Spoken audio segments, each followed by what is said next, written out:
aminado naman tayo dito guys na oo, madaming mambabasyo sa atin, nanilangaw daw tayo, mga ganyan-ganyan. Kasi hindi naman tayo bayad. Diba? Ano yung sabi nila kayo? Ano yung sabi niya? Malaki yung ginagasto sa rally na ganito. Tapos sa kanila may hakot, eh tayo legit na supporters lang. Legit na nagmamahal sa presidente. Legit at tunay. Yun tayo eh. Diba? Hindi natin kailangan na, uy babe, may ganito, may bayad dito, may 500 para dito tayo, panchicha lang. Hindi naman tayo ganun eh. Pumunta tayo dito para sa prinsipyo.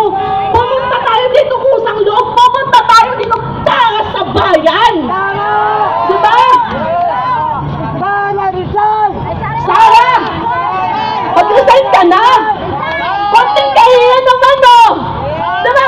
Guys, I'm only 21 years old! 21 lang ako, pero minumulat ko lahat ng mga kabataan na nandito na nakikinig sa atin ngayon, maging boses sana ninyo ako. Eh comment sana na pakinggan nyo ako kasi boses natin to eh. Kung hindi na natin mabago yung nakaraan, kaya natin baguhin ang darating na kasalukuyan. Diba? Tulungan natin ang ating presidente. Kinakawawa na oh. Masyado kasing mabait, PBBM. Bakit ang bait-bait mo? Yan yung pinakatanong ko, PBBM. Bakit ang bait-bait mo? Hinahayaan mo lang na i-character assassinate kanila. Hinahayaan mo lang na husgahan kanila. Diyos ko po! Samantalang sila, sandamakmak na pambababoy ang ginagawa sa'yo. Tapos nananahimik ka, PBBM. Alam nyo guys, kung tayo may suporta ng politiko dito, kung tayo may suporta ng kahit na sino na sabihin ko na kung magkano binayad sa akin. Para sa mga nagtatanong, mga nag-aakusa, I got 51 billion pesos lang. Yan pong halagang yan, sa mga nag-aakusang ako'y bayaran, kayang-kaya ko pong bayaran ang inyong pagkatao. Makinig lang kayo sa mga vlogs ko. Sa vlog si Benji, Nima, tsaka yung masungit kaninang babae, kay Admin Rich, kay Go Philippines, kay Takero, yun. So shoutout po sa inyong lahat. Okay, so babae nandito ngayon tungkol sa tinawag tayo. Well, alam niyo, ito pa gusto ko itong i-address kay Bibi Sara at sa ating presidente. Okay? Alam niyo, Mr. President, naiintindihan po ng inyong abang lingkod kung bakit ayaw ninyong desisyonang sipain si Bibi Sara. But I still remember, binigyan niyo sila ng final word.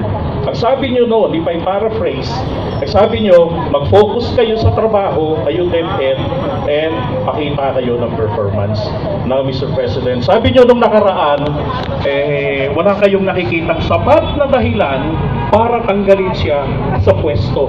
Kaya po kami nandito ngayong gabi ay para po sabihin sa inyo ang mga sapat na dahilan. No, yung mga nandyan, so tarpaulin na yan, for sure naman. No, hindi ko na kailangan babain isa-isa yan. Yung ilang mga binanggit nila kanina, grabe, 19,000 ghost students. Yes! Putragis, familiar lang ako doon sa ghost na totoo. At doon sa ghost employees, pati estudyante nagiging multo na. Sino yung nagsabi kanina? Ang DepEd natin may history ng pagnanakaw. Yung kung nalala nyo, yung nakarang administrasyon sa tatay niya, ano nangyari doon sa laptop? Diba? So ano mangyayari sa mga estudyante? Sabi nila kanina ron, hindi magnanakaw din. Now, ang punto ko rito, Mr. President, dalawang bagay po, o dalawang departamento ng ating pamahalaan ang pinaka-importante. DepEd at saka po ang PA. Puro ho para sa ating nourishment. Agriculture para sa pagkain. Pero pag-uusapan natin ngayon, ito pong education. Ang sabi po ay ang kabataan ang pag-asa ng bayan. Alam niyo, dati rin po akong kabataan. Katulad niyo, dating kabataan. Hindi ba kinukumpara ninyo ang mga kabataan noon which is tayo, sa kabataan ngayon. Yes! Ang daming kabataan ngayon, pangingo, tama? Amen! Sino kaya may kasalanan nun?